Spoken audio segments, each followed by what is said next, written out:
Hello साथीहरु, आज एउटा नयाँ भिडियो लिएर म उपस्थित भएकी छु।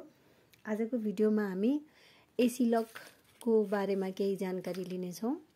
अब एसी लकको कुरा गर्दाखेरि एसी लकमा चाहिँ रेनिटिडिन भन्ने कन्टेन्ट हुन्छ हैन, औषधि रेनिटिडिन हुन्छ। यो 150 mg र 300 mg मा आउँछ। बच्चाहरुको लागि चाहिँ सिरप झोलमा पनि आउँछ। एसी लकले कसरी काम गर्छ भन्दाखेरि चाहिँ एसी लकमा चाहिँ H2 रिसेप्टर एन्टागोनिस्ट भन्ने प्रपर्टी हुन्छ, जसले चाहिँ हाम्रो स्टमकको लाइनिङमा रहेको, स्टमकको लाइनिङ भन्दा पेटको लाइनिङ भित्रपट्टिको लाइनिङमा रहेको हिस्टामिन रिसेप्टरलाई चाहिँ ब्लक गरिदिन्छ, जसले गर्दा हाम्रो एसिड प्रोडक्सन कम हुन्छ अनि हामीलाई पेन रिलिफ हुन्छ। जुन ग्यास्ट्रिक पेन भइरहेको हुन्छ हो त्यो रिलिफ हुन्छ। यसले गर्ने काम गर्ने तरिका चाहिँ यही हो। अब एसी लक चाहिँ केमा युज गर्ने त, कस्तो अवस्थामा एसी लक युज गर्ने भन्ने कुरामा चाहिँ अब पेट र आन्द्राको अल्सर भएको कन्डिसनमा एसी लक युज गरिन्छ।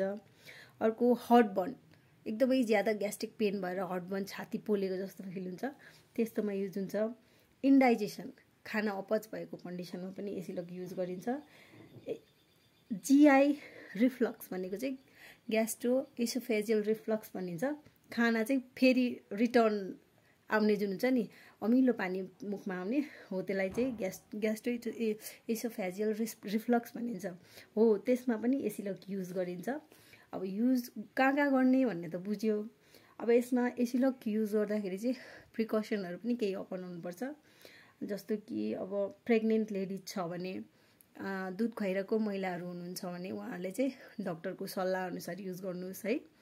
अनि अल्कोहलहरु लिन भएन, त्यसले गर्दा अझै ग्यास्ट्रिक पेन गराइदिन्छ। अल्कोहलहरु लिन भएन। अनि किडनीमा प्रब्लम छ, लिभरमा प्रब्लम छ भने त्यस्तो अवस्थाहरुमा पनि लिन भएन भने एसी लकका जस्तो बच्चाहरुलाई डोजको कुरा गर्दाखेरि त भनिहालेँ मैले 150 mg र 300 mg मा आउँछ। एडल्टको पक्षमा कुरा गर्दा, एडल्ट भन्नाले वयस्क, ठुलाहरुको पक्षमा कुरा गर्दाखेरि चाहिँ बिहान बेलुका 2 टाइम लिन सकिन्छ। कहिले अवस्था अनुसार, कहिलेकाहीँ चाहिँ बिहान पनि मात्र पनि लिन सक्यो, बिहान बेलुका पनि लिन सक्यो भने बच्चाहरुको अवस्थामा चाहिँ वेट अनुसार हुन्छ, उनीहरुको तौल कति छ त्यही अनुसार हिसाब गरेर गरिएको हुन्छ। यो चाहिँ अब डाक्टरकै सल्लाह अनुसार लिनु पर्यो है। अब आज मैले एसी लकको बारेमा केही जानकारी दिए, आशा छ हजुरहरुलाई मन पर्यो होला। मन परेको खण्डमा चाहिँ पुरा भिडियो हेरिदिनु भएकोमा धन्यवाद। अब यो जानकारीमूलक भएकोले गर्दा अरु साथीहरुले पनि सुन्नुन्, उहाँहरुले पनि यो जानकारी लिनुहोस् भनेर यसो शेयर गरिदिनु होला, भिडियोलाई फलो गर्नु होला। अनि केही जिज्ञासा छ भने चाहिँ प्लिज कमेन्ट गर्नु होला। हस्त, धन्यवाद।